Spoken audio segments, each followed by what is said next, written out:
the five element theory itself is a very old process. जी sir unmute कर लीजिए अपने आप को भी. So फाइव एलिमेंट थियरी एक बहुत पुराने सिस्टम है इंडिया में, 5,000 साल पुरानी है.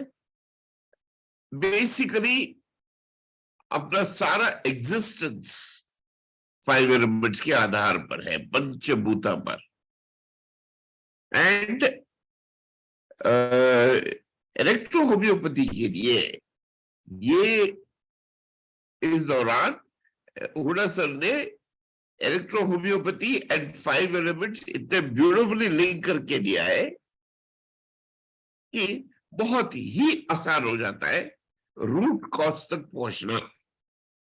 बेसिकली कई लोग नाड़ी परीक्षा वगैरह वगैरह मेथड यूज करते ही थे, या डायग्नोस्टिक्स, एलोपैथिक डायग्नोस्टिक्स या वाता पित्त कफा, ये सारे मेथड यूज करते ही आए हैं. लेकिन विथ फाइव एलिमेंट थियरी बहुत ही आसान हो गया काम. It's a very powerful tool. ये जितना आसान दिखता है उतना आसान नहीं है. ये बहुत डेप्थ में हमें जाना पड़ेगा. तो आज की क्लास से लेकर के आने वाले 10 क्लास इसी एरिया पर हमारी कंप्लीट कोशिश होगी कि कैसे फाइव एलिमेंट चीज क्या है और कैसे उसको डायग्नोस्टिक्स में लाएंगे हम, और कैसे इलेक्ट्रोहोम्योपैथी के मेडिसिन जो है वो अप्लाई करके हम रिजल्ट्स ला सकेंगे. एडिशनली हमने काफी सारे पेटेंट भी इंट्रोड्यूस किए फाइव एलिमेंट्स के लिए, उसके बारे में एक इंट्रोडक्शन भी होगा. So doctor Huda, you can take over right now.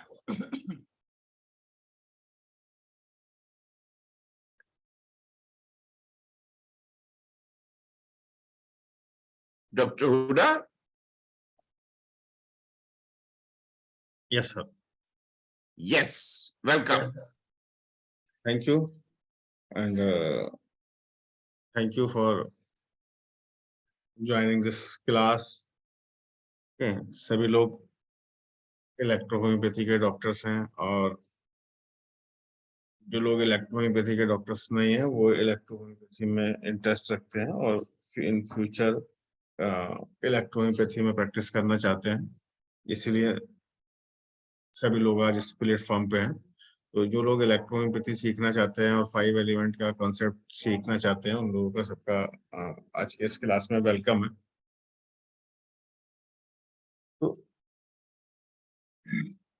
साथियों, किसी भी मेडिकल की प्रैक्टिस के अंदर, किसी भी मेडिकल की प्रैक्टिस के अंदर, भले वो कोई भी सिस्टम की प्रैक्टिस हो, उसके अंदर डायग्नोसिस जो है वो एक सबसे बड़ा टूल है. अगर किसी भी डॉक्टर का डायग्नोसिस स्ट्रांग है तो वो किसी भी बीमारी को हम ठीक कर सकते हैं. अगर हमारा डायग्नोसिस ही ठीक नहीं है, हम समझ ही नहीं पा रहे हैं कि पेशेंट को बीमारी क्या है, तो हम दूसरे ऑर्गन्स की दूसरी दवाइयां हम पेशेंट को देते रहेंगे और हमारा पेशेंट ठीक नहीं होगा. और धीरे धीरे क्या हुआ, हमारी अगर प्रैक्टिस अच्छी भी है तो हमारी प्रैक्टिस वीक हो जाएगी. ठीक है. इसी तरीके से इसका उल्टा, अगर हमारा डायग्नोसिस बहुत अच्छा है तो फिर हमें पेशेंट का इलाज करने के अंदर बहुत ज्यादा जो है वो आसानी मिल जाएगी. तो डायग्नोसिस जो है वो किसी भी सिस्टम का, किसी भी डॉक्टर के लिए, हर प्रैक्टिस के लिए एक बड़ा चैलेंज है कि हम बीमारी को डायग्नोस कैसे करें. और फिर स्पेशली इलेक्ट्रोहोम्योपैथी के लिए, क्योंकि इलेक्ट्रोहोम्योपैथी के अंदर जो डायग्नोस करना है, डायग्नोस का तरीका इलेक्ट्रोहोम्योपैथी का वो बिल्कुल अलग है. क्यों? क्योंकि इलेक्ट्रोहोम्योपैथी का ट्रीटमेंट का भी तरीका अलग है. भाई आप कोई केमिकल तो दे नहीं रहे हो, कोई अगर ऐसा तो है नहीं कि इन्फेक्शन हो गया तो आपने एंटीबायोटिक दे दिया। तो वहां पर क्या आपको डायग्नोस करना था कि किस एरिया में इन्फेक्शन हुआ है, तो वो आपने वहां पर इन्फेक्शन की मेडिसिन दे दी, आपके पास जो है वो इन्फेक्शन की मेडिसिन थी, वो आपने कोई एंटीबायोटिक दिया, तो वो तो आप डायग्नोसिस कर नहीं रहे हो। आपकी मेडिसिन क्या है? आपकी मेडिसिन तो एनर्जी मेडिसिन है। आप लोग तो जो है वो बॉडी का एनर्जी को बैलेंस कर रहे हो, विशेषण of the blood and lymph को बैलेंस कर रहे हो। तो ऐसी कंडीशन के अंदर आपको एकदम से सही अप्रोप्रिएट डायग्नोसिस का होना बहुत ज्यादा जरूरी है। अभी तक जितने भी डायग्नोस्टिक्स के टूल्स ऑल्टरनेटिव सिस्टम्स में, होम्योपैथी में, इलेक्ट्रोहोम्योपैथी में होते चले आ रहे हैं, जैसे कि मान लीजिएगा पेशेंट की आईज देखना है, टंग देखना है, उसका पल्स देखना है, उसका कलर देखना है, हार्ट बीट देखना है, तो ये सारे डायग्नोसिस के टूल्स हैं। इन सब में जो सबसे ज्यादा कोई कारगर अगर टूल है आज की डेट में, तो वो है हमारा 5 एलिमेंट। 5 एलिमेंट का जो कंसेप्ट है, इस 5 एलिमेंट के कंसेप्ट से हम बहुत ही आसानी से और एक अच्छे और सही तरीके से पेशेंट को ठीक कर सकते हैं। और इलेक्ट्रोहोम्योपैथी के साथ में इसका एक पूरा कोरिलेशन है। जब आप इसको आगे पढ़ेंगे तो आपको समझ में आएगा कि कहीं ना कहीं मैटी जी इस 5 एलिमेंट के साथ में प्रभावित थे, और 5 एलिमेंट के ट्रीटमेंट को उन्होंने, या 5 एलिमेंट के सॉरी डायग्नोसिस को उन्होंने कहीं ना कहीं पर जो है वो इलेक्ट्रोहोम्योपैथी के साथ में रखा है। ठीक है, तो अब सबसे पहला मेरा आप लोगों के साथ में भाई यही प्रश्न है कि सर आज की डेट में तो बहुत सारे डायग्नोसिस के टूल्स मार्केट के अंदर अवेलेबल है। एक्सरे है, पैथोलॉजी है, और तरह तरह के स्कैनिंग है। फिर हम उसके बावजूद भी इस 5 एलिमेंट्स के डायग्नोसिस को ही क्यों समझें, या क्यों हम इस 5 एलिमेंट के थ्रू डायग्नोस करना चाहते हैं? ऐसा क्या इसके मेरिट्स हैं, ऐसी क्या इसकी विशेषताएं हैं 5 एलिमेंट्स की, जो कि हम 5 एलिमेंट्स को ही अपने डायग्नोसिस के टूल्स के रूप में चुने? साथियों, जितना अभी हम लोगों ने जो ऑब्जर्व किया है, जितनी भी चीजों को देखा है, उसमें यही चीज देखने के लिए मिली है कि 5 एलिमेंट्स का जो कॉन्सेप्ट है वो एकदम से आपको करेक्ट डिजीज की तरफ को लेकर के जाता है।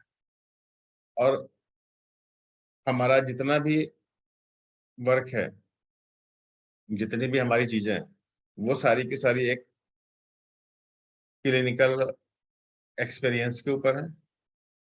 जो हमारी टीम वर्क कर रही है, जितना हम लोगों का पूरा क्लिनिकल एक्सपीरियंस है, वो सारा का सारा हमारा जो क्लास का जो बेस है वो क्लिनिकल एक्सपीरियंस है।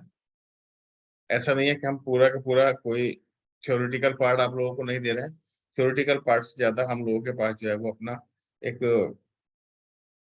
प्रैक्टिकल पार्ट है। अब मैं भी आपको एक अपना टीम के साथ में थोड़ा सा आपको एक इंट्रोडक्शन अभी मैं आपको करा रहा हूँ। हम जिस ऑर्गेनाइजेशन के साथ में काम कर रहे हैं, उस ऑर्गेनाइजेशन का नाम है electro homeopathic research foundation. Electro homeopathic research foundation India के अंदर एक ऐसी फाउंडेशन है जो कि इलेक्ट्रो होम्योपैथी के प्रमोशन, रिसर्च एंड डेवलपमेंट का काम साइंटिफिकली कर रही है। यानी कि हमारी जो ऑर्गेनाइजेशन है उसका जो काम है, या जो वो काम कर रही है, वो उसका पूरा एक बेस ही साइंस है। जो इलेक्ट्रो होम्योपैथिक रिसर्च फाउंडेशन, जो रिसर्च टर्म हमने इसके अंदर लगाया है, जो रिसर्च शब्द हमने इसके साथ में जोड़ा है अपनी फाउंडेशन के साथ में, बहुत सारी फाउंडेशंस, बहुत सारी ऑर्गेनाइजेशंस के साथ में रिसर्च वर्क लगा है, लेकिन जस्ट वो एक नाम के लिए लगा है। लेकिन इलेक्ट्रो होम्योपैथिक रिसर्च फाउंडेशन जो है वो एक ऐसी ऑर्गेनाइजेशन है इंडिया के अंदर जो कि वास्तव में ही इलेक्ट्रोहोम्योपैथी के रिसर्च के ऊपर काम करती है। इसका जो हमारा सेंटर ऑफिस है वो दिल्ली में है, और जो जोनल ऑफिस है, तो साउथ एरिया के लिए हमारा जो जोनल ऑफिस है वो इसका बेंगलोर के अंदर है, आरटी नगर में। एंड दिस ऑर्गेनाइजेशन जो है ये हमारी नॉन प्रॉफिटेबल ऑर्गेनाइजेशन है। एंड जो हमारा ये इसका अपना लोगो है वो एक ट्रेडमार्क लोगो है। तो हमारा विजन जो है वो यही है कि हम इलेक्ट्रोहोम्योपैथी को पूरा लोगों को इलेक्ट्रोहोम्योपैथी सिखाएं, एक सही इलेक्ट्रोहोम्योपैथी लोगों को सिखाएं, वो इलेक्ट्रोहोम्योपैथी लोगों को सिखाएं जो कि मैट्रिक की इलेक्ट्रोहोम्योपैथी थी। और उस जब हम इलेक्ट्रोहोम्योपैथी को लोगों को सिखाएंगे और लोग इलेक्ट्रोहोम्योपैथी में प्रैक्टिस करेंगे, इलेक्ट्रोहोम्योपैथी का प्रमोशन तो ऑटोमेटिकली होगा। क्योंकि इलेक्ट्रोहोम्योपैथी जो है वो एक बहुत ही ज्यादा इफेक्टिव सिस्टम है, लेकिन इतने इफेक्टिव होने के बावजूद भी जितने हम लोगों ने इसके इलेक्ट्रोहोम्योपैथी के रिजल्ट देखे हैं, even in case of the emergency, जो मेडिसिन इमरजेंसी में काम कर सकती है, सबसे ज्यादा जो मेडिसिन की इफिकेसी देखी जाती है, या सबसे ज्यादा जो मेडिसिन को हम लोग देखते हैं, कहाँ देखते हैं? इमरजेंसी में जाकर के देखते हैं कि मेडिसिन इमरजेंसी में काम कर रही है क्या नहीं कर रही है। तो जो मेडिसिन इमरजेंसी में काम कर सकती है वो मेडिसिन कहीं भी काम कर सकती है। इलेक्ट्रोहोम्योपैथी की मेडिसिन को हम लोग इमरजेंसी में यूज कर रहे हैं, आईसीयू में यूज कर रहे हैं, एनआईसीयू में यूज कर रहे हैं,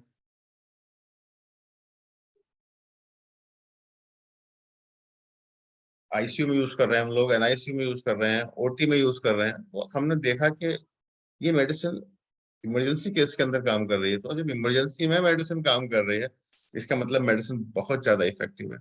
लेकिन प्रॉब्लम क्या है कि हम उस मेडिसिन को ठीक तरीके से यूज नहीं कर पा रहे, हम उसको समझ नहीं पा रहे कि भाई जो है वो क्या बीमारी है, क्या दवाई देनी है।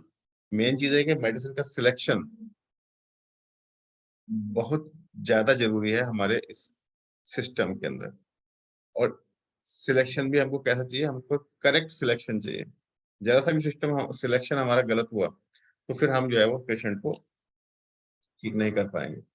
अभी का मैं आपके साथ में एक एक्सपीरियंस शेयर कर रहा हूँ। डॉक्टर बेंगलोर में ही है, डॉक्टर एक हेमलता है। तो मैंने उनको एक दिन अभी एक ट्रीटमेंट बताया था कि हाई ब्लड प्रेशर के लिए।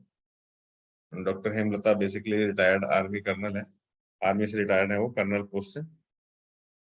And she is MBBS doctor, modern medicine की डॉक्टर है वो। और पिछले लगभग 2 साल से वो हम लोगों के साथ जुड़ी हुई है, और अभी वो इलेक्ट्रोहोम्योपैथी में प्रैक्टिस करते हैं। मैंने उनको हाई बीपी के लिए एक फार्मूला बताया। मैंने उनको बोला कि आप जब भी नहाया करिएगा तो D3 का 10 ड्रॉप बिलो इलेक्ट्रिसिटी नहाने की बाल्टी में डाल दिया करो।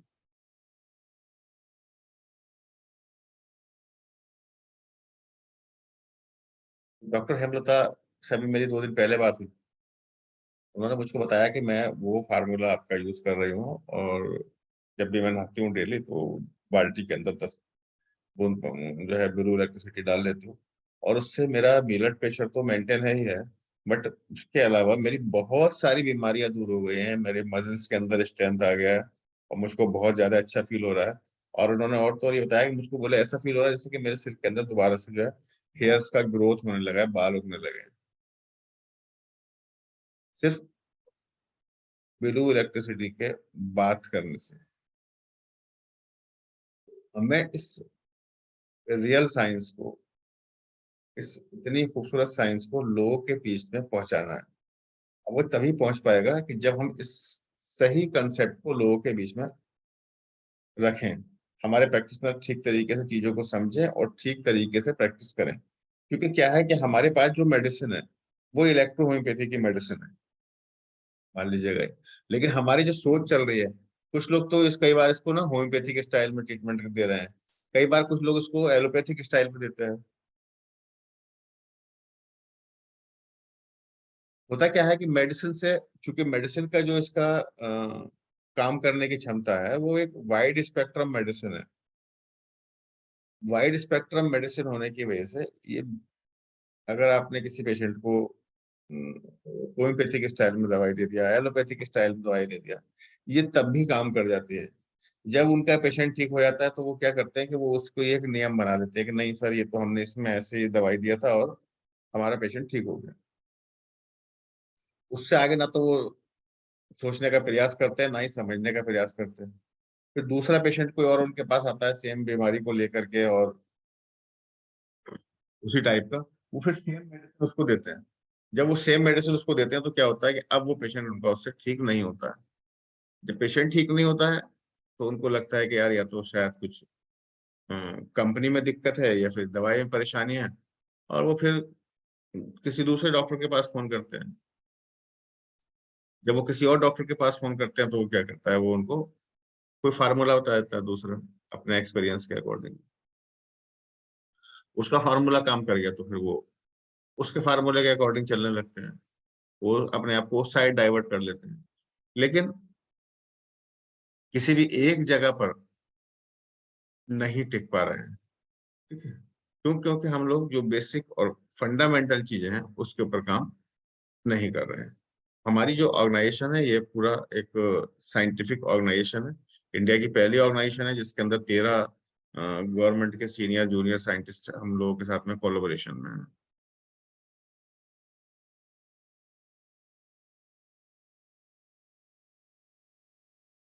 और जो हम लोगों के ऑर्गेनाइजेशन है उनका जो हमारा एसोसिएशन है, यानी कि जिसके साथ में हम लोग काम कर रहे हैं, उसमें हमारा जो है वो ईपीडीआरसी के नाम से एक ऑर्गेनाइजेशन है, electrohomeopathic promotion research and development council. And दूसरा जो है हमारा सीसीएम फाउंडेशन, जो कि मिनिस्ट्री ऑफ कारपोरेट अफेयर्स से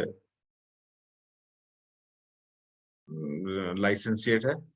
उसके साथ में हमारा जो है वो एसोसिएशन है, प्लस हमारा एनोडाइन बायोस्पेजरिक के साथ में एसोसिएशन है। एंड हमारा जो है वो सिल्वेंजा हॉस्पिटल के साथ में एसोसिएशन है। एंड टेक्निकल एसोसिएशन में हमारा सीएसआईआर के साथ में टेक्निकल कोलैबोरेशन है। तो सीएसआईआर क्या है? सीएसआईआर जो है वो देश सीएसआईआर देश की एक ऐसी ऑर्गेनाइजेशन है जो कि सबसे बड़ी ऑर्गेनाइजेशन है, और सारे जितने भी साइंस के वर्क होते हैं उन सारे साइंस की चीजों के ऊपर जो है वो सीएसआईआर काम करती है। अलग अलग इंस्टीट्यूट हैं इसके, पूरा इंडिया के अंदर 52 इंस्टीट्यूट हैं जो कि अलग अलग टेक्नोलॉजीज के ऊपर काम करते हैं। तो सीएसआईआर का फुल फॉर्म है central council for scientific and industrial research. तो इसी का ही एक इंस्टीट्यूट है जिसका नाम है IHBT Palampur, institute of Himalayan bio resource technology. तो इस institute of bio resource technology के साथ में हमारा एमओयू है, टेक्निकल कोलैबोरेशन है, जिसमें हम लोग उनके साथ में मिलकर के इलेक्ट्रोहोम्योपैथी की मेडिसिन को स्टेब्लिश करने के लिए काम करते हैं। नेक्स्ट हमारा कोलैबोरेशन आईसीएमआर के साथ में है, कोशाम्बी फाउंडेशन के साथ में है, एंड SERBD एक ऑर्गेनाइजेशन है उसके साथ में।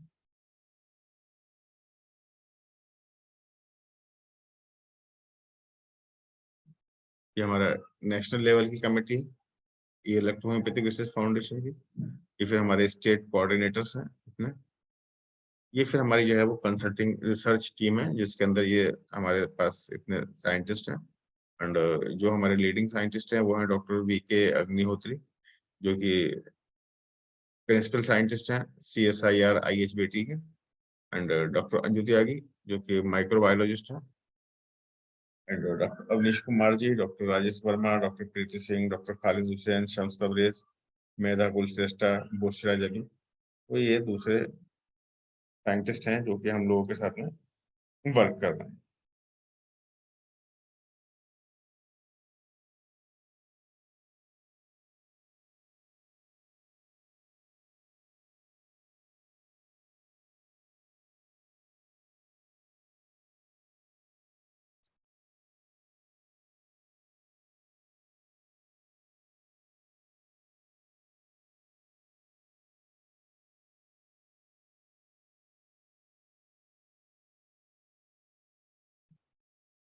तो अब अगर हम लोग अपने एजेंडे की बात करें तो हमारा एजेंडा है to accelerate the electro homeopathic practice. Actually basically हम लोग जो वर्क कर रहे हैं, वर्क आप लोगों के लिए कर रहे हैं। हम आपकी प्रैक्टिस को एनहेंस कराना चाहते हैं। मेरी प्रैक्टिस को मैं एनहेंस नहीं कराना चाहता। मेरी प्रैक्टिस अपने आप में बहुत अच्छी चल रही है, ठीक है, मुझको उसको एनहेंसमेंट की जरूरत नहीं है। लेकिन हम जो वर्क कर रहे हैं, आप लोगों की प्रैक्टिस को एनहेंस कराने के लिए काम कर रहे हैं। क्यों? क्योंकि हमको पता है कि जब आपकी प्रैक्टिस एनहेंस होगी, आपकी प्रैक्टिस बढ़ जाएगी, तो बहुत सारी समस्याएं अपने आप ऑटोमेटिकली ठीक हो जाएंगी। सोसाइटी के अंदर इलेक्ट्रो होम्योपैथी का को एक रिकॉग्नाइजेशन मिलेगी जब आप लोगों की बीमारियों का आप लोग ठीक करोगे। तो हमारा जो एजेंडा है वो आप लोगों की प्रैक्टिस को बढ़ाने का। लेकिन क्या है कि लोग इसको अदर वे में सोचते हैं कि सर आप तो अगर हमें पढ़ा रहे हो तो आप उसकी फीस लेते हो, तो आपका तो जो है फिर आप इससे अर्निंग करते हो या आपका एक प्रोफेशन है। नो डाउट कि भाई मेरा एक प्रोफेशन है, एक टीचर का प्रोफेशन जरूर होता है टीचिंग करने का। लेकिन अगर एक टीचर कोई आईएएस पीसीएस पैदा कर देता है, तो वो जो डीएम को जो भी फैसिलिटीज मिलने वाली हैं, जितनी सैलरी मिलने वाली है, जितने भी उसको चीजें मिलने वाले हैं, क्या वो उसका कोई पार्ट अपने कोच को देता है? लेकिन कोच का ऑब्जेक्टिव है कि वो अपनी टीम को बहुत ज्यादा शार्प करे और अच्छा से करे, ठीक है। इतना एक उसको थोड़ा सा एक नाम मिल सकता है कि भाई हाँ इनके कोच कौन है, बस इससे ज्यादा तो कुछ भी नहीं होगा। लेकिन आपको टीम जीतती है तो ट्रॉफी तो कैप्टन को मिलती है, कोच को तो नहीं मिलता है। Man of the match player को मिलता है, कोच को नहीं मिलता है, ठीक है। तो जो हम लोगों का प्राइमरी गोल है वो है रिकॉग्नाइजेशन ऑफ इलेक्ट्रो होम्योपैथी, ठीक है। हम लोग जो वर्क कर रहे हैं इलेक्ट्रो होम्योपैथिक रिसर्च फाउंडेशन के साथ में वर्क कर रहे हैं, ठीक है। एंड जो बेस है हमारी रिसर्च का, या जो हम जितने भी जो हमारे लेक्चर्स हैं, उनका जो बेस है, किस बेस के ऊपर हम लोगों ने वो लेक्चर तैयार किए हैं, किस बेस के ऊपर हम लोग ये चीजें को डिलीवर कर रहे हैं, तो उसके अंदर जो हम लोगों का एक सबसे ज्यादा इम्पोर्टेंट पॉइंट है कि जो हमारा जो रिसर्च का बेस है वो क्लिनिकल एक्सपीरियंस बेस है। हमारा कोई भी बेस बुकिश बेस बेस नहीं है कि किताबों के अंदर लिखा है हमने पढ़ा और वो आपको लेक्चर डिलीवर कर दिया, नहीं। हमारा जो बेस है वो क्लिनिकल एक्सपीरियंस बेस है, ठीक है। जो हम लोग चीजें सीख रहे हैं, देख रहे हैं, कर रहे हैं, उसी को फिर हम आगे जो है वो आप लोगों के पास तक पहुंचाते हैं। And we are working on मेटी कॉन्सेप्ट। मेटी कॉन्सेप्ट के ऊपर हम लोग वर्क कर रहे हैं, ठीक है। क्योंकि मेटी के टाइम से लेकर अभी तक इलेक्ट्रोहोम्योपैथी को यहाँ तक आते आते बहुत सारी कुछ चीजें इसके अंदर ऐसी हो गई जो कि इलेक्ट्रोहोम्योपैथी का पार्ट नहीं थी। तो हम लोग जो है जो रियल मेटिज्म है, जो डॉक्टर काउंटसियर मेटी ने बताया था, उसी को हम लोग जो है वो इस्टेब्लिश कर रहे हैं। And next is we have 20 years of experience. हम लोगों की जो टीम है, मैं हूँ, हम लोगों को प्रैक्टिस करते हुए लगभग 20 साल हो गए हैं, और 20 साल से हम लोग इलेक्ट्रो होम्योपैथी के अंदर प्रैक्टिस कर रहे हैं, और प्योर इलेक्ट्रो होम्योपैथी के अंदर प्रैक्टिस कर रहे हैं। हम लोग कहीं भी कोई एलोपैथिक मेडिसिन का यूज अपने ऊपर या अपने पेशेंट्स के ऊपर नहीं करते हैं। And even we are using this medicine, मैंने ये आपको बताया था कि हम लोग इन मेडिसिन को आईपीडी, ओटी, आईसीयू, एनआईसीयू जैसी जगहों पर भी यूज कर रहे हैं, क्योंकि हम लोगों का जो कोलोब्रेशन है वो एक मल्टी स्पेशलिटी हॉस्पिटल के साथ में कोलोब्रेशन है, जो कि 100 बेड का मॉडर्न मेडिसिन का हॉस्पिटल है। तो इसलिए वहां पर भी हम लोग जो है वो इलेक्ट्रो होम्योपैथी की मेडिसिन को यूज कर रहे हैं।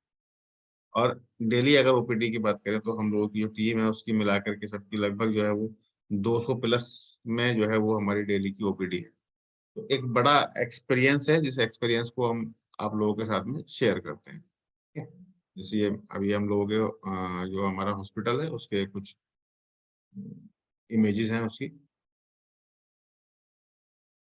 एंड ये हमारी क्लिनिकल एक्सपर्ट टीम है।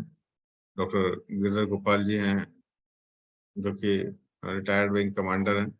एंड एक इलेक्ट्रोहोम्योपैथी का इनको एक अपना एक अच्छा एक्सपीरियंस है, और बहुत सारे पेशेंट्स इलेक्ट्रोहोम्योपैथी से ठीक कर रहे हैं। Doctor Shams Tabrez basically modern medicine के डॉक्टर हैं, नियोनेट्स हैं ये। और बट इलेक्ट्रो होम्योपैथी का भी ये लोग जो डॉक्टर शम्स का जो अपना निकू है, एक बड़ा और एक बहुत क्रिटिकल नीकू जो है वो डॉक्टर शम्स हैंडल करते हैं।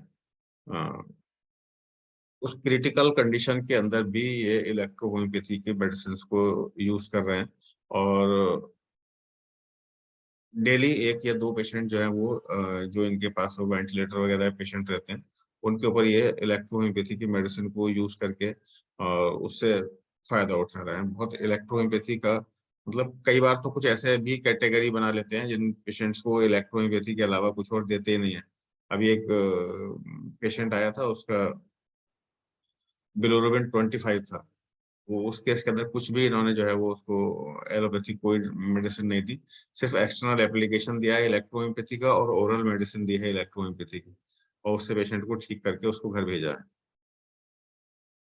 एंड डॉक्टर सरताज हुसैन है जो सीईओ है नेटजिस हर्बल्स की, एंड डॉक्टर हेमलता, ये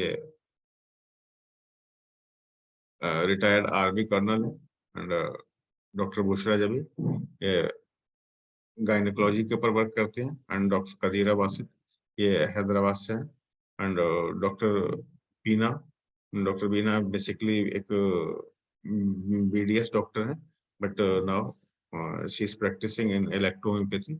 और अभी एक मेंबर और हमारे इस क्लिनिकल रिसर्च टीम के अंदर ज्वाइन होगा, ठीक है, डॉक्टर जुहा, जो कि डॉक्टर शम्स की वाइफ है। अभी लगभग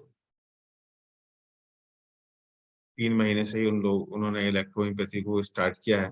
पहले उन्होंने अभी अपने ऊपर इलेक्ट्रोहोम्योपैथी यूज की, और अपने ऊपर जब, क्योंकि वो बेसिकली वो भी एक मॉडर्न मेडिसिन की डॉक्टर थी, तो उसको पता नहीं था इलेक्ट्रोहोम्योपैथी के बारे में। तो अभी हम लोगों ने उनको कुछ बीमारी हो गई है मेडिसिन दी, तो उनका बहुत ज्यादा एक कॉन्फिडेंस इलेक्ट्रोहोम्योपैथी पे बढ़ के आया।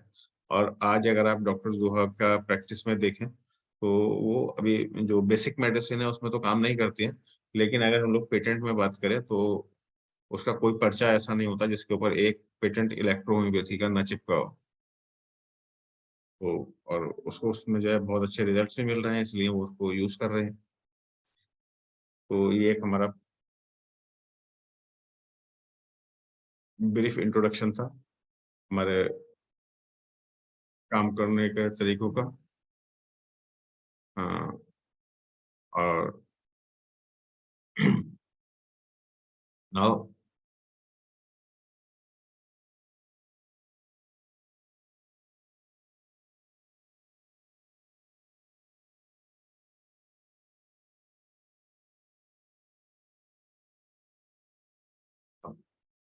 आगे हम लोग बात करते हैं कि हम किस चीज के डॉक्टर हैं और हमारे अकॉर्डिंगली बीमारी क्या है और हमारी दवाइयाँ क्या हैं और किस तरीके से हमें पेशेंट को ठीक करना है।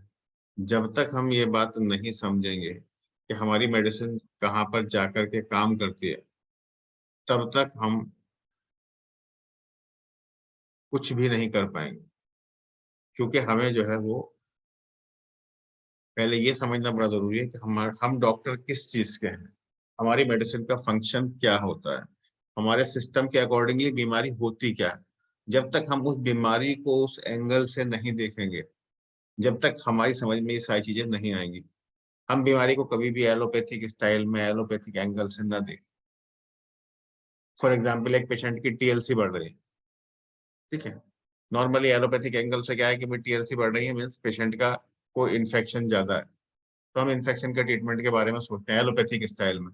बट अगर हम इलेक्ट्रोहोम्योपैथी की बात करें, तो हम ये तो देखेंगे ही नहीं कि इसको इन्फेक्शन बढ़ रहा है, हम ये देखेंगे कि इसको इन्फेक्शन क्यों बढ़ रहा है, कौन से ऑर्गन में डिस्टरबेंस है, उस ऑर्गन की मेडिसिन क्या है, उस ऑर्गन को मुझको सेडेट करना है, उस ऑर्गन को मुझे टोनिफाई करना है, निगेटिव दवाई देनी है, पॉजिटिव दवाई देनी है। तो वो हम जब तक उस प्रोस्पेक्टिव से, उस नजरिए से चीजों को नहीं देखेंगे, तब तक हम कैसे काम करेंगे। हमारे हाथ में मोबाइल तो है सैमसंग का, और हम उसको चलाने का प्रयास कर रहे हैं मान लीजिएगा एप्पल के स्टाइल में, तो वो नहीं चल सकता ना। तो इस फिर हम लोग जो है जब फेल हो जाते हैं, कहते हैं यार, तो मोबाइल को हम लोग दोष देते हैं, सर आपका जो मोबाइल था ये चल नहीं रहा क्योंकि मैंने कॉल लगाई, लगे नहीं इससे। क्यों? क्योंकि आपने जो उसको जो क्लिक करना था, जैसे उसको ओपन करना था या कहाँ पर उसको कौन से बटन कहाँ दबाने थे, वो आपने दबा दिया उसके एप्पल के स्टाइल में, तो वो खुला ही नहीं आपसे।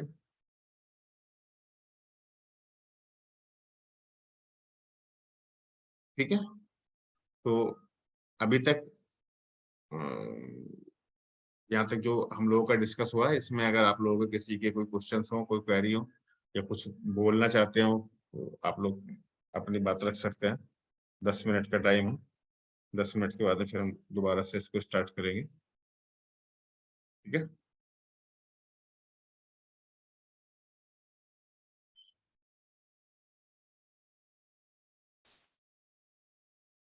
कोई ओपिनियन, कोई क्वेश्चन, कोई आइडिया? 10 मिनट के लिए सभी लोग फ्री हैं कुछ भी बोलने के लिए?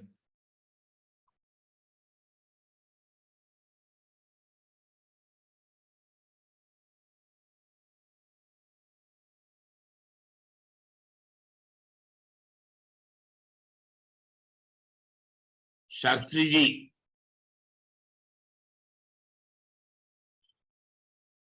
Sir any queries? क्वायरीज तो नहीं है, मगर हर बार मैं क्लास अटेंड करता हूँ इसलिए कि थोड़ा सा एक नया चीज तो बताते ही चलते हैं, और हमारे लिए बहुत इम्प्रूवमेंट का काम है। उसके लिए I am really grateful to him. Thank you. नया इसलिए होता है क्योंकि वो कोई भी जो है ना, वो थ्योरेटिकल नहीं होता, कोई किताब देख करके तो मैं कभी कुछ बताता ही नहीं हूँ। तो इसलिए हर बार नए एक्सपीरियंस, नए आइडियाज, नई चीजें। और फिर मैं एक हर क्लास के अंदर ये भी सोच करके रखता हूँ, मुश्किल काम है लेकिन क्या है कि मैं, जैसे आप लोग पुराने लोग भी इस क्लास के अंदर रहते हो, तो फिर मैं सोचता हूँ कि यार ये पुराने वाले लोगों के लिए तो ये मैंने बता रखा था, अभी फिर वो उनको रिपीट करेंगे तो थोड़ा सा क्या करना है, तो मैं उसमें कुछ ना कुछ चीजों को जो है अपना एक हर बार चीजों को एडिशनल करके ही मैं जो हूँ वो क्लास के अंदर लेकर के आता हूँ। और हर क्लास की मैं कोशिश करता हूँ कि पीपीटी भी मेरी जो है वो हर बार जो है वो न्यू होती है। अभी मैं 3 दिन पहले, क्लास से पहले एक पीपीटी अपनी बना रहा था, तो मुझको यही लोग कह रहे थे, सर इतनी क्लासेस हो गए, पीपीटी क्यों बनाते हो? ऑलरेडी उतनी पीपीटी तो आपके पास है सारी की सारी। लेकिन नहीं, मैं फिर भी जो है वो चाहता हूँ कि थोड़ा सा टेस्ट जो है वो उसके अंदर चेंज रहे, और एक लोगों का एक इंटरेस्ट बने, चीजों को समझें और सीखें। Thank you doctor Shastri ji. Thank you sir. Excuse me sir. जी वैद्य हितेश जी।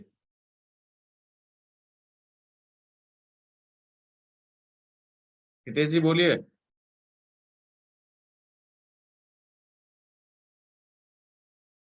वैद्य हितेश, come on line.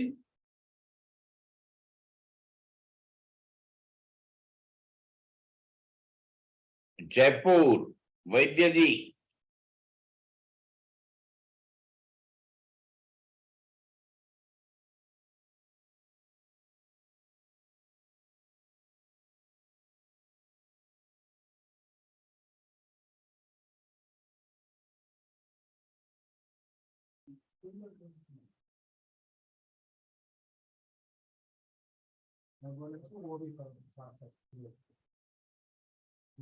लगता है वो हितेश जी की तरफ कुछ नेटवर्क का कोई इशू है, इसलिए उनकी आवाज नहीं पहुंच पा रही।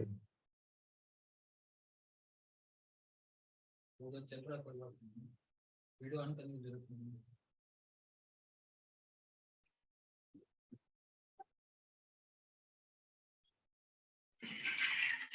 हेलो जी बोलिए। जी sir, doctor Abdul Karim Molla sir, आपके बाहर से बोल रहा हूँ, यूपी जी। से। हाँ सर, मैं पुराना आपका स्टूडेंट हूँ, इससे पहले जब क्लास हो चुकी थी मैं ज्वाइन कर चुका हूँ।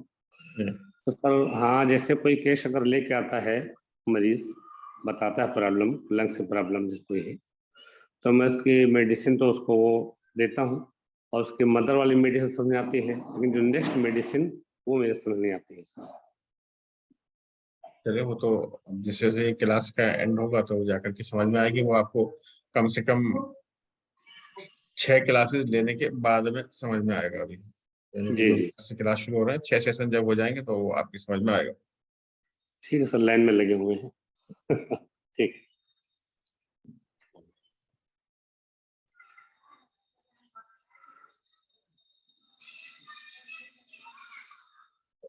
रिजवान जी, कोई और क्वेश्चन आपका? आप मॉडर्न मेडिसिन से भी जुड़े हुए हो,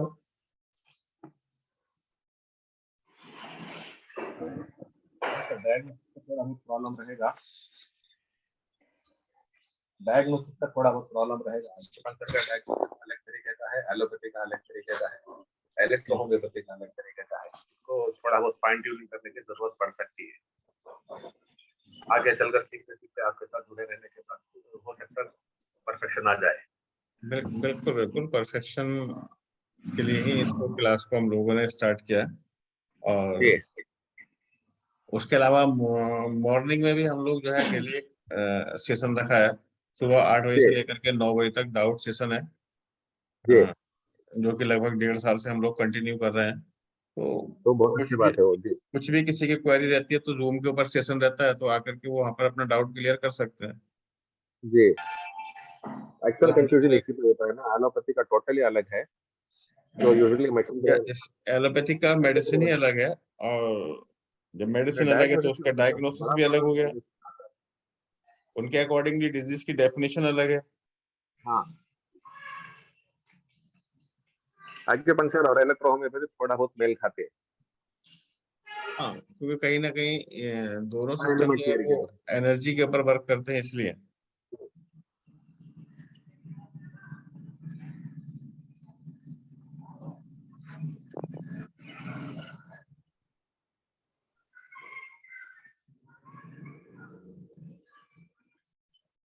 डॉक्टर अजमत यस सर। जी, अभी तक क्या बात समझ में आई? Yes sir. अभी तक आपको क्या बात समझ में आई?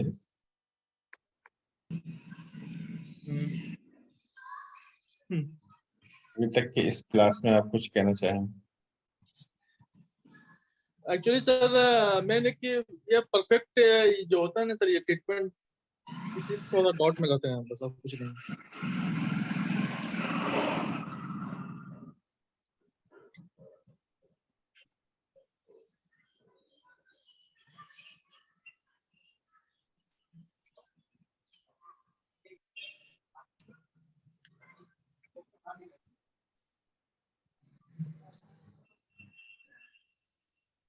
Yes sir. जी हेलो हेलो सर। जी बोलिए। सर एक मिनट केस पूछ सकता हूँ सर, 1 मिनट के लिए? क्या चीज? एक मैं एक पेशेंट के बारे में कुछ पूछ सकता हूँ? चलिए पूछिए, बीच में क्या एक्चुअली सर पूछना है? नाक उसका एक्चुअली नाक जाम है 2 दिन से सर, और हेडेक हो रहा है। हम्म, तो मैं स्टेथोस्कोप लगा तो घड़घड़ की आवाज आ रही है, बस यही प्रॉब्लम है। तो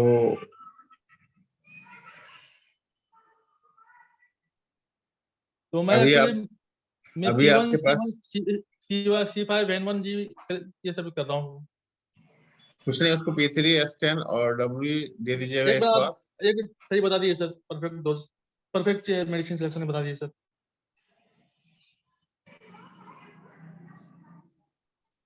यस सर। उसको आप P3 S10 W दीजिएगा ना। आपने ये दवाई नहीं, क्या सोच करके सिलेक्ट की इसकी?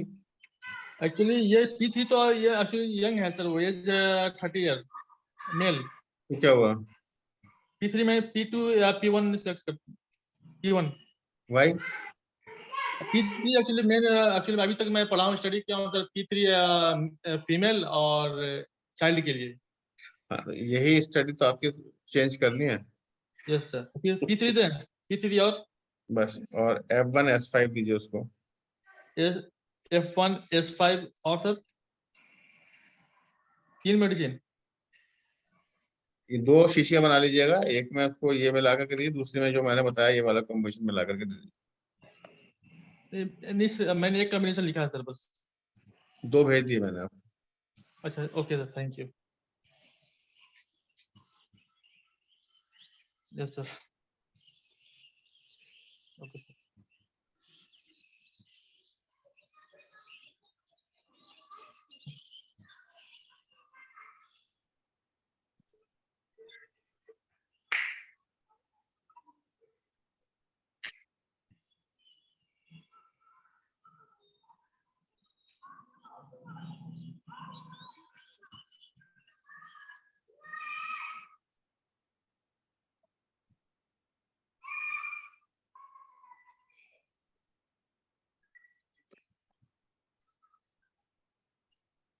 और कोई क्वेश्चन?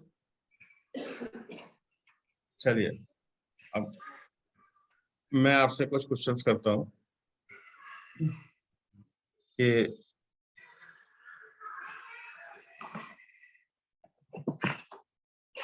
आप मुझको ये बताइए कि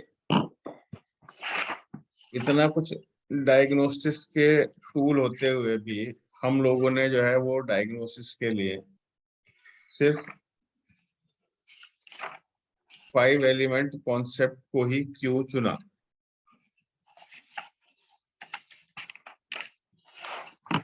उसकी ऐसी क्या खास बात है जो हम 5 एलिमेंट से डायग्नोस करना चाहते हैं?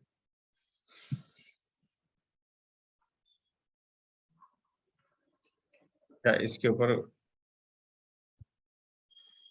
तो फाइंड रूट का सर। पेशेंट को रिस्पांस मिले और का इसको घूमना चाहते हैं, हम्म पेशेंट को हमारा रिस्पांस मिले इसलिए तो जुड़े हुए 5 मिनट से। पेशेंट को रेस्पॉन्स मिले इसके लिए तो आप सारा कुछ कर ही रहे हो, लेकिन फिर भी ऐसी 5 एलिमेंट के अंदर ऐसी क्या विशेषताएं हैं कि जो हमको ये दूसरे डायग्नोस्टिक टूल से ज्यादा बेहतर लगता है? पर इसमें मैंने आसानी बहुत अच्छी देखी है कि अगर कोई लीवर प्रॉब्लम तो फट से उठ आंखें बंद करके दे दिया, अगर कोई स्पिल का प्रॉब्लम है तो मैंने उसको वो दे दिया। इसी तरह से जो है तो ये दवा चुनने से बहुत बड़ी वो आसानी तो हुई। आपका ट्रीटमेंट का पार्ट हो गया। जी वो तो आपका ट्रीटमेंट का पार्ट हो गया कि आपको आसानी हो गई कि आपको वुड लगा डिस्टर्ब तो आपने शीशी उठा करके दे दिया। जी लेकिन डायग्नोसिस वाले पार्ट में आपको क्या मतलब ऐसा क्या चीज इसके अंदर क्या ऐसा खास बात लगती है इसको सीखने के बाद में कि यार ये तो मैंने एक बहुत अच्छी चीज सीखी हुई है और मैं इसको जो है इससे मेरे अपने मरीजों को ये फायदा हो रहा है? जी जी इसके बारे में कोई कुछ बताएगा हमें?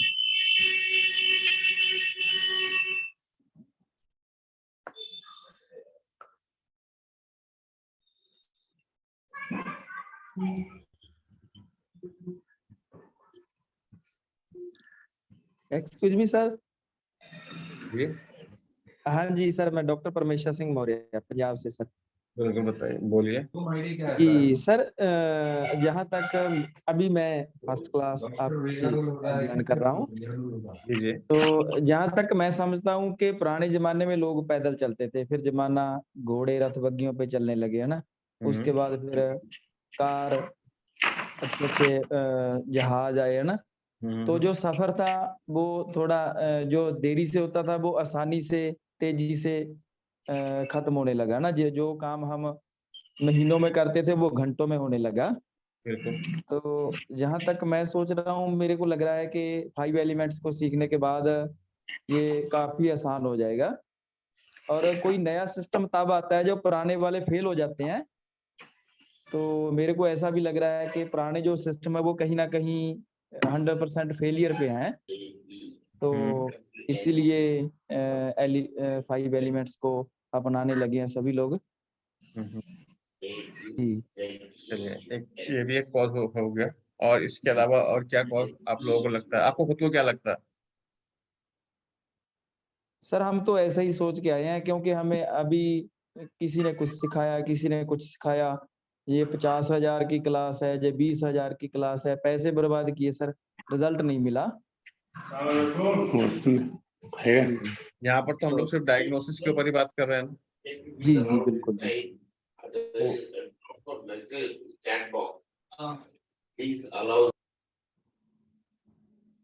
इस डायग्नोसिस में हमको ऐसी क्या चीजें देखने के लिए मिल रही है? Sir, excuse me, sir. Myself is Dr. Girish from Tamil Nadu. जी गिरीश जी बोले।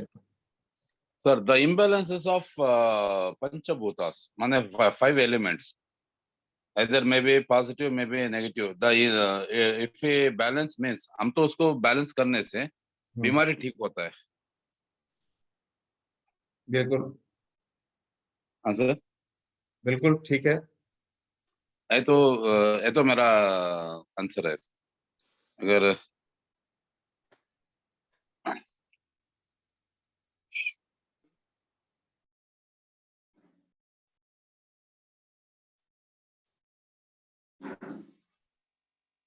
अगर वो हाइपर एक्टिविटी रहे तो हाइपर करना है, वो हाइपर रहे तो हाइपर करना है। वो ऐसे बैलेंस करने से वो बीमारी ठीक होने के लिए बहुत बहुत कम देरी लगता है। ओके।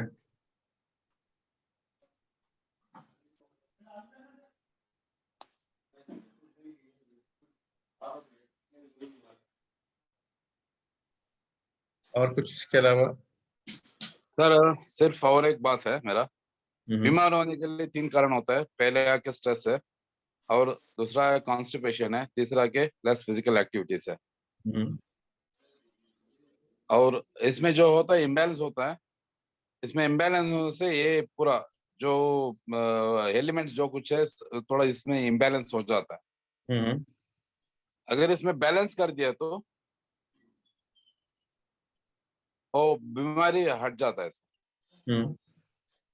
बस इतना है सर।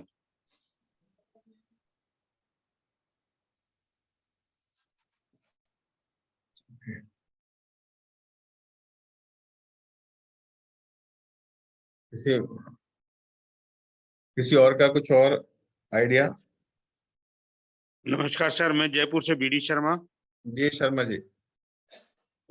हिंदू माइथोलॉजी कहती है कि ये शरीर पंच तत्वों से बना हुआ है, 5 एलिमेंट से। जी। और मैंने जो ग्रुप को ज्वाइन किया अभी आपसे समझने के लिए कि ये जो पांचों एलिमेंट अगर बॉडी में कम या ज्यादा होते हैं तो रोग आते हैं। इट में भी मैंने यही सोच कर किया, क्योंकि पंच तत्व के बारे में कहा गया है हिंदू माइथोलॉजी में कि शरीर में पांचों तत्व है और ये बनते बिगड़ते रहते हैं, और इनमें बैलेंसिंग है तो शरीर स्वस्थ है, बैलेंसिंग नहीं तो तबीयत खराब है। और इलेक्ट्रोपैथी में हमारे यहाँ ऊर्जा पे हम लोग काम करते हैं। और ये जो 5 एलिमेंट है इसको हिंदी में पंच महाभूत कहा गया। भूत मतलब those who can change themselves, मतलब पानी का बर्फ बन जाना, ठोस बन जाना, ठोस से हवा बन जाना, लाइक दैट। तो ऐसे ही हमारी एनर्जी इन एलिमेंट पे कैसे काम करेगी, शायद इस पर चर्चा होनी चाहिए, ऐसा मैं सोच के मैंने ज्वाइन किया है। और डायग्नोज के तो तरीके बहुत है, कुछ लोग नाड़ी से देखते हैं, कुछ लोग हाँ, आंख से जी। देखते हैं। जैसे वो मैं रिमोट वो सेंसिंग करता हूँ। वो बहुत सारे जो तरीके हैं उन तरीकों में हम सबसे अच्छा तरीका जो 5 एलिमेंट को समझ रहे हैं वो क्यों समझ रहे हैं, मैं उसके ऊपर थोड़े से कुछ ध्यान का आपका आकर्षण चाह रहा था। थैंक यू ठीक है? सर। तो एक्चुअली हमारी जो बॉडी है वो 5 एलिमेंट से बनी हुई है, 5 एलिमेंट से बनी हुई है। ठीक है? तो ये जो 5 एलिमेंट्स हैं ये हमारी बॉडी के अंदर, और बॉडी की नहीं बल्कि अगर हम बात करें कि सबसे छोटी यूनिट जो है हमारी बॉडी की सेल है।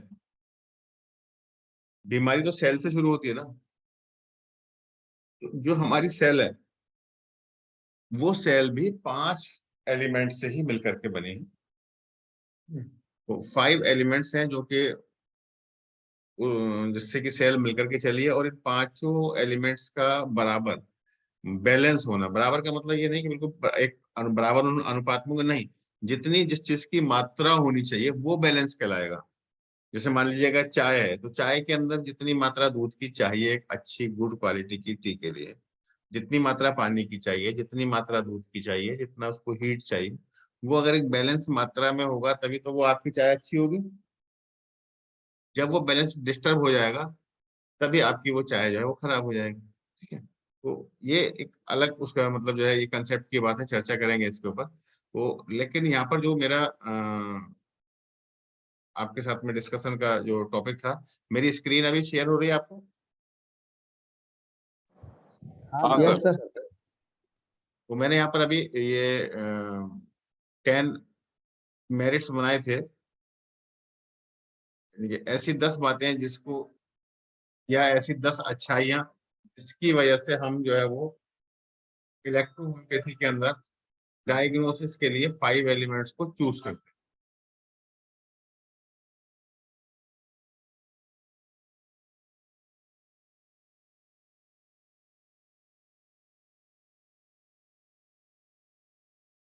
ये बोलने से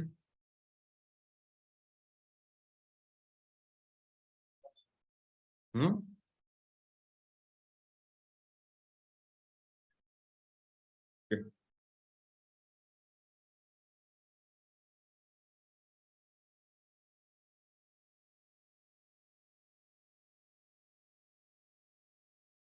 मेरा स्क्रीन विजिबल है, जो वर्ड का जो डॉक्यूमेंट है वो विजिबल है संदीप मेरा?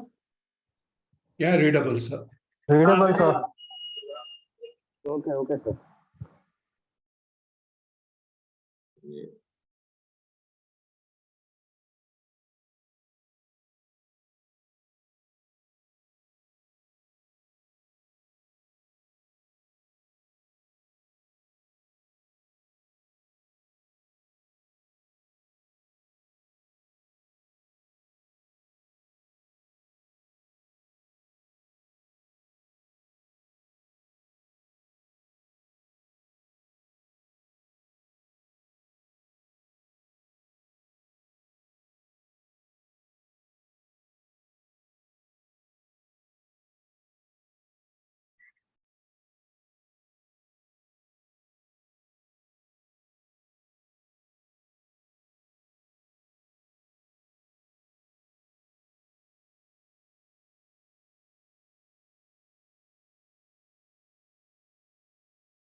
तो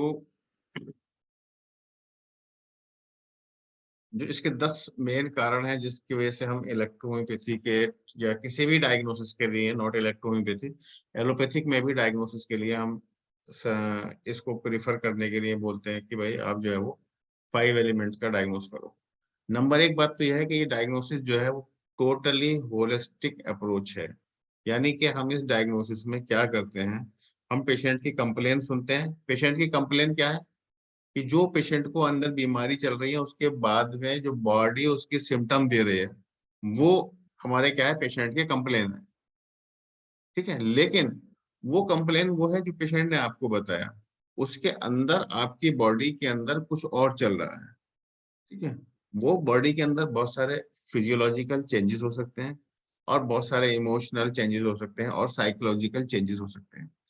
इसमें सबसे पहला काम तो हम इस डायग्नोसिस के अंदर ये करते हैं कि हम पूरी बॉडी को स्कैन करते हैं, यानी कि पूरी बॉडी को ही समझते हैं। ये नहीं है कि खांसी के लिए बताया उसने पेशेंट ने और हमने उसके लंग्स के बारे में देखा और बात खत्म हो गई, जैसे कि अभी डॉक्टर साहब ने वो क्वेश्चन किया था कि पेशेंट को खांसी हो गई। ठीक है, तो इसमें जो है 5 एलिमेंट डायग्नोसिस के अंदर हम लोग क्या करते हैं, पूरी बॉडी को जो है वो क्या एक समझते हैं, पूरी बॉडी को फिजियोलॉजिकल कंडीशन, साइकोलॉजिकल कंडीशन समझ करके, और एक होलिस्टिक हमारी इसके अंदर जो है वो अप्रोच रहती है।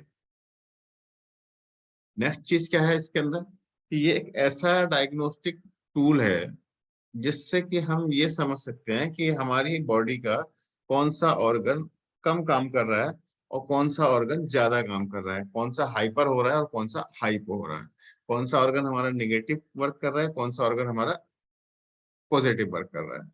इस टूल के अलावा हमको कोई और दूसरा ऐसा टूल नहीं है जिससे कि हम ये पता लगा सकें कि हमारा ऑर्गन हाइपर में है या हमारा ऑर्गन हाइपो में है। ठीक है, थर्ड इसका जो कारण है इस डायग्नोस्टिक टूल्स को अपनाने का, वो क्या है कि हम इसको इनिशियल स्टेज में बीमारी को पकड़ सकते हैं।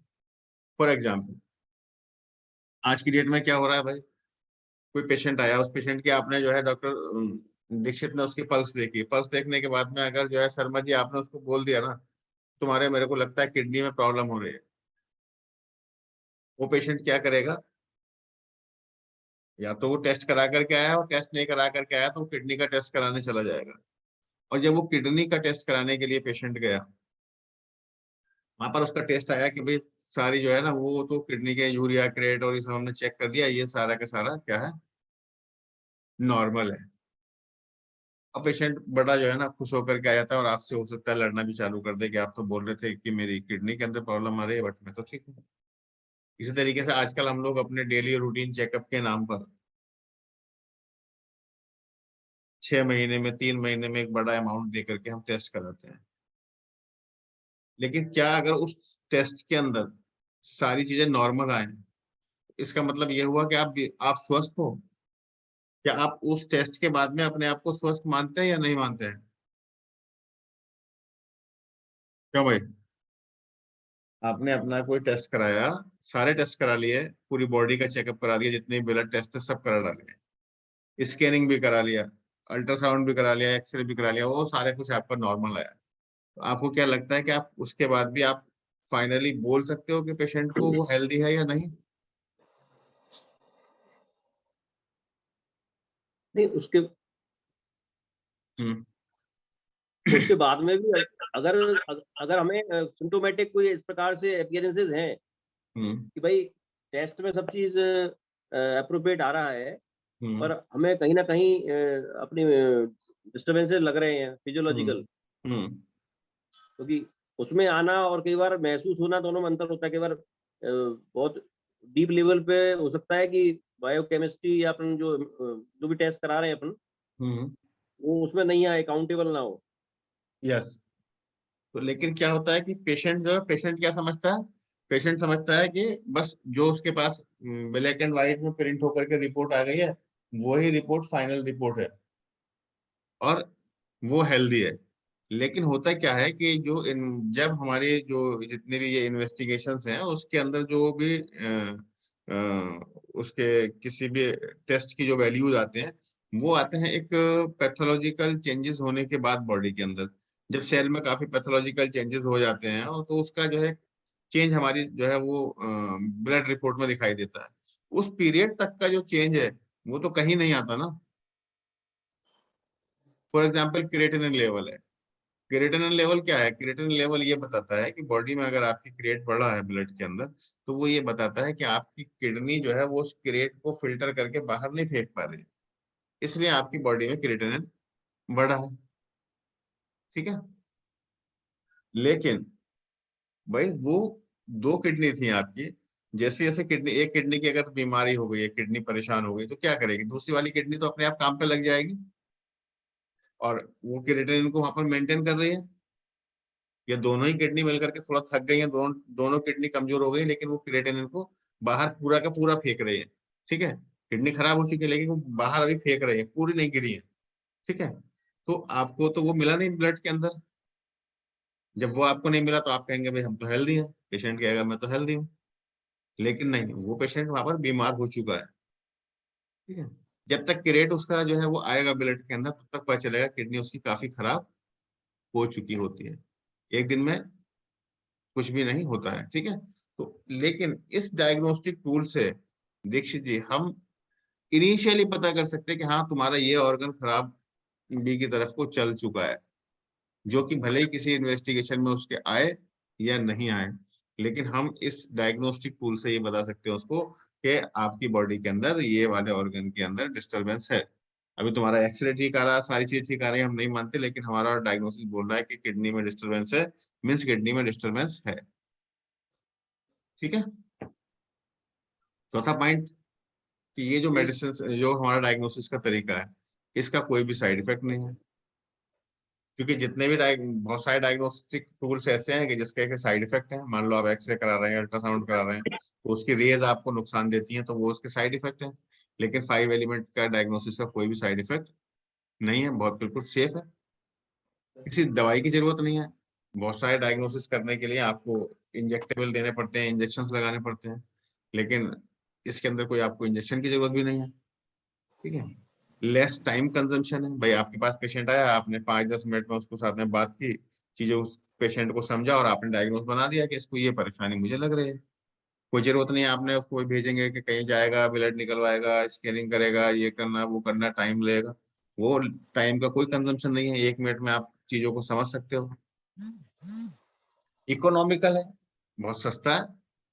भाई कोई ऐसा उसमें कोई मशीनें नहीं खरीदनी बड़ी बड़ी, कोई लैब डेवलप नहीं करनी है इसके लिए कि भाई हम ठीक है 5 एलिमेंट का डायग्नोसिस करेंगे तो कोई बहुत बड़ी कोई जगह चाहिए, बहुत मशीनें चाहिए, एक बड़ी लैब चाहिए, तो फिर हम चार्ज लेंगे मरीजों से, कुछ नहीं।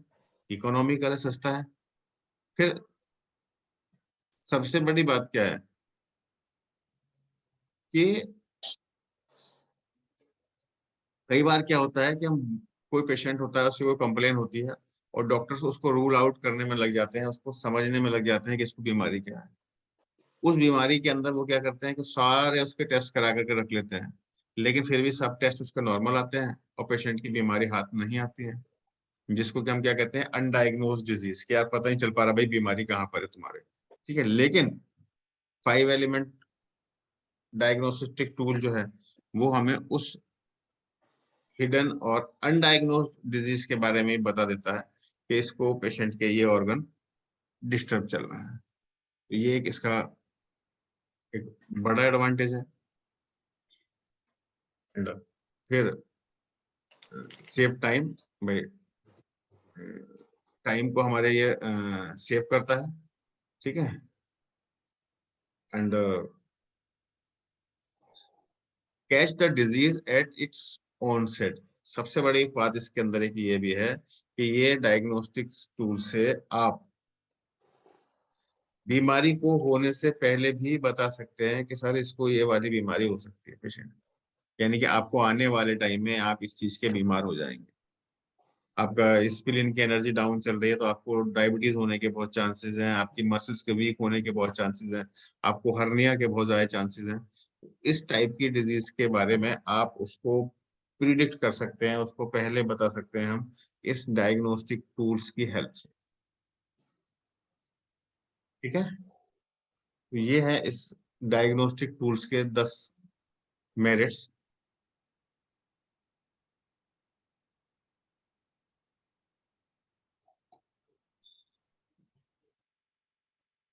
अब एक्सक्यूज मी सर, जी जी सर इसकी एक्यूरेसी रेट कितनी होती है? जैसे 5 एलिमेंट्स हम काम कर रहे हैं, इसकी एक्यूरेसी जो होती है डॉक्टर साहब वो हमारे एक्सपीरियंस के ऊपर डिपेंड करती है। इसके मैंने क्या बताया कि इसकी एक्यूरेसी वहां जाती है जहां मशीनें पहुंच नहीं पाती हैं। हम्म, इसकी एक्यूरेसी वहां जाती है जहां पर हमारी मशीनें नहीं पहुंच पाती हैं। जैसे पुराने समय में आयुर्वेद में अपन नाड़ी देख के जानकारी लेते थे, जी पुराने जो वैद्य होते थे आयुर्वेद में, आजकल तो सब डॉक्टर हो गए।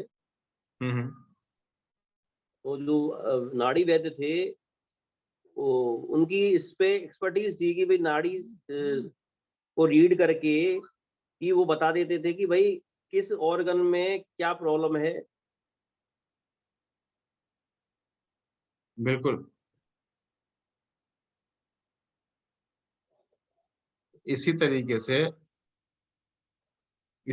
से हम लोगों का जो है, जब हम एक्सपर्ट किसी चीज के हो जाएंगे तो हमारी भी उतनी ही एक्सपर्टाइज होगी इसके ऊपर कि हम भी जो है वो नाड़ी देख करके, सॉरी, जो उसके सिम्टम्स हैं वो सुनने के बाद में पेशेंट की शक्ल देख करके, पेशेंट से बातचीत करके हम जो है वो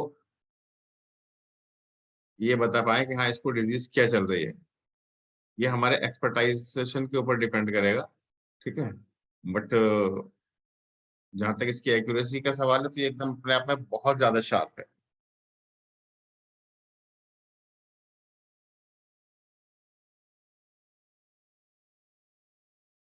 मैं मैं थोड़ा सा इन सब चीजों के लिए वीडियो एक छोटा सा डाउनलोड करा था आपको वीडियो में। सर सर जी आजमल जी। ये बोल रहा हूँ सर कि ये जो बहुत नोज जाम है, हेडेक है, मीन्स रिस्पिरेटरी प्रॉब्लम, राइट? जी मीन्स रिस्पिरेटरी प्रॉब्लम, राइट? अभी उसके ऊपर डिस्कस करेंगे कम से कम 8 क्लासेस के बाद में।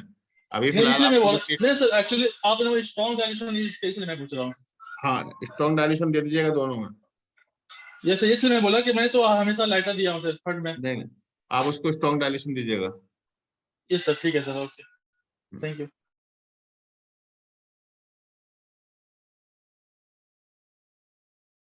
ये मेरा वीडियो आपको स्क्रीन पे विजिबल हो रहा है? हाँ सर, हो रहा है सर। यस सर, हो रहा सर। आवाज आ रही है दिखाई दे इसमें? रहा है। आ रही है सर। हाँ जी। ओके, अब ये देखिएगा, ये इसको ना एक चिप्स के पैकेट को खोलने की कोशिश कर रही है मैडम।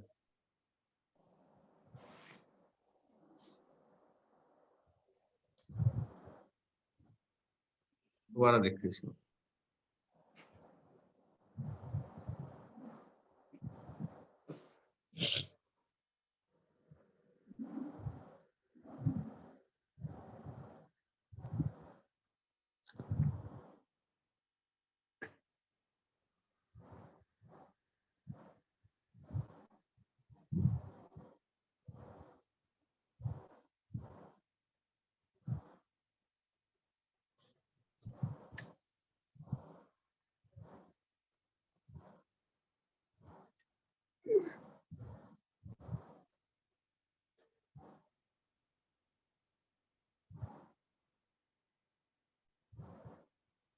क्या समझ आया इस वीडियो से आपके?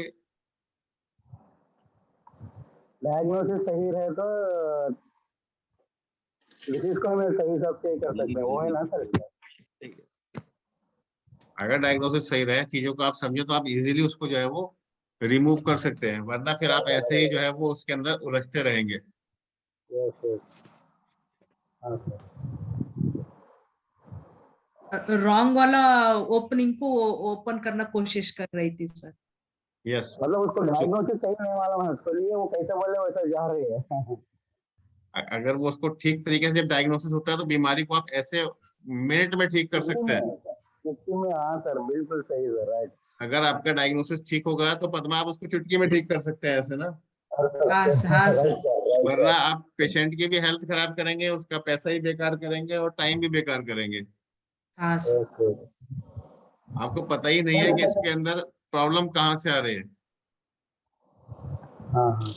इसके कौन से ऑर्गन से जो है वो इसकी एनर्जी डाउन हो गई है। फॉर एग्जाम्पल, अगर मान लीजिए कोई लीवर का पेशेंट आता है और उसको लीवर में बहुत ज्यादा परेशानी है, ठीक है, मेरे पास आता है कई बार, तो मैं उसको लीवर की कोई दवाई नहीं दूंगा और पेशेंट ठीक कर दूंगा। पहले मैं स्टेप थ्योरी के हिसाब से कौन सा ऑर्गन डैमेज है उसको दीजिए आप। मैं देखूंगा कि उसका रूट कॉज कहाँ था, लीवर कहाँ से गड़बड़ आ गया, स्प्लीन से गड़बड़ हो गया लीवर, या उसका जो है वो लार्ज इंटेस्टाइन की वजह से लीवर गड़बड़ है, कहाँ से है। अब अगर मान लीजिएगा मैं लीवर का ही ट्रीटमेंट करता रहूंगा और जो उसका कॉज था पीछे उसको नहीं देखूंगा, तो वो लीवर मेरे से जल्दी से ठीक नहीं होगा। फिर रिपीट हो जाएगा। और अगर मैंने रूट ही ठीक कर दिया और लीवर की कोई दवाई भी ना दी, तब भी मेरा पेशेंट ठीक हो जाएगा। सर एक question sir. Yes sir, chronic gastritis किसके लिए आता है सर? उसका कारण क्या रहता है सर उसका? मतलब लीवर क्रॉनिक गैस्ट्राइटिस, और रीजन क्या रहता है सर उसका? उसका भी बहुत सारे पेशेंट्स के ऊपर अलग अलग रीजन रहेगा। क्रॉनिक गैस्ट्राइटिस हो सकता है आपका स्प्लीन की वजह से, कई बार आपका जो है वो हो सकता है लीवर की वजह से, तो पेशेंट टू पेशेंट वेरी करेगा। और किडनी की वजह से भी कई बार हो सकता है। जितने भी किडनी स्टोन के पेशेंट देखे होंगे उनको गैस बहुत ज्यादा बनती है। ओ हाँ सर, हाँ सर, हाँ सर।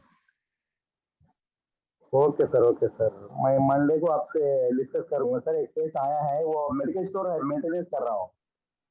ओके पूरा टोटल एंडोस्कोपी, पूरा गैस्ट्रोलॉजिस्ट पूरी जगह जाके है सर। उसका मैं पहले में कल आता है मेरे पास, वो कल लूंगा मैं, आपको मंडे डिस्कस करूंगा sir. Okay sir, okay right sir, right sir, thanks.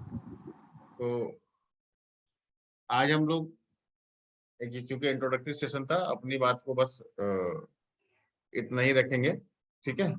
और कल से फिर जो है वो प्रॉपरली टॉपिक्स को पकड़ेंगे, ठीक है। और आज के इस क्लास को लेकर के जो भी अगर किसी के माइंड में कोई क्वेश्चन है या कोई बात करना चाहते हैं तो आप लोग बताएं। सर वो 10 मेरिट्स सर, वो डायग्नोसिस के लिए, तो वो वाला हमको स्क्रीनशॉट चाहिए सर। भेज देता हूँ व्हाट्सएप पे। ओके सर, नमस्ते सर। यस गिरीश आपसे एक निवेदन है जी। जो कुछ ये रिकॉर्डिंग वीडियोस है सभी, और एक बार ग्रुप में एक अलग ग्रुप करके एक ग्रुप में भेज दिया तो अच्छा रहता सर। फिर बार बार आप ग्रुप में नहीं है क्या? हाँ, मैं तो ग्रुप में हूँ सर। बस ये जो वीडियो है, मैं अभी मेरा जो जूम का क्लाउड है वो पूरा हो चुका है, क्योंकि मैंने पिछले 1.5 साल में बहुत सारी क्लासेस ले ली हैं। तो सर आपको 5 एलिमेंट क्लासेस का जो ग्रुप है ना उसमें मिलेगा, ये उसी के अंदर आपको ये मिलेगा। अच्छा सर, ये मेरा यूट्यूब के ऊपर डालूंगा मैं अभी इसको। सर कल क्लास होगा सर? हाँ कल है ना, कल सेम टाइम 3 to 5। अच्छा सर, पूरा कल जी 3 to 5 सर, कल भी संडे।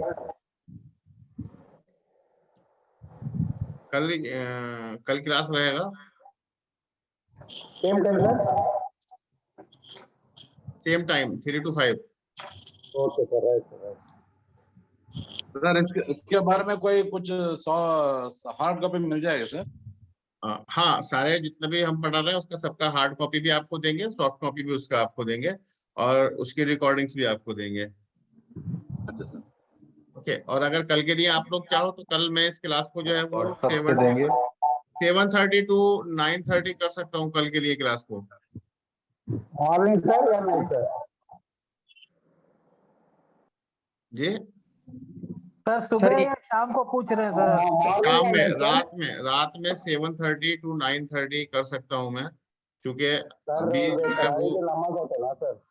Sir ji? 7:30 to 9:30 थोड़ा मुश्किल होता है। तरावी का टाइम होगा ना उस टाइम पे? तरावी का टाइम होगा ना सर, रोजे रहते हैं।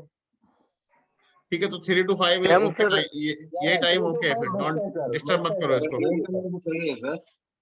सर पिछली मीटिंग में 8 PM का डिसाइड किया था सभी ने। 8 to 10। जी जी हाँ, लेकिन वो जो था वो ओल्ड स्टूडेंट्स ने डिसाइड किया था। जी। हाँ, 3 to 5 is better sir. 3 to 5 better sir, better. और अभी यही टाइम रमजान ठीक है सर। एक महीने तक थोड़ा सा रहेगा, एक महीने के, अभी ये 1 महीने भी नहीं, 2 वीक और आएंगे अभी बीच में, तो उसके बाद में फिर अगर हम लोग चाहेंगे तो टाइम को रिशेड्यूल कर लेंगे। कर लेंगे, हाँ सर, हाँ सर, बिल्कुल सर। सर आज एक formula P3S10W strong F1C5G strong, ये किसके लिए बताया था सर? ये किसी ने उन्होंने पूछा था तब लंग्स के यहाँ लिए, तो ये उन्होंने लंग्स के लिए पूछा था, तो उसके लिए बताया था। जी जी सर, थैंक यू सर।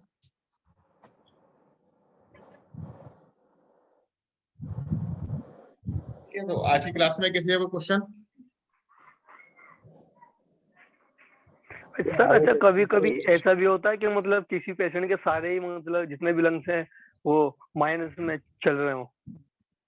वो जब हम लोग आगे डिस्कस करेंगे तो उसका पार्ट है। आज की इस क्लास से रिलेटेड कोई क्वेश्चन हो अभी तक का जो मैंने बताया, नो उसमें नो कोई सर, कंफ्यूजन हो तो बताइए। No sir, no any question. Okay. Sir एक पेशेंट उसको अपन पूछ सकते हैं?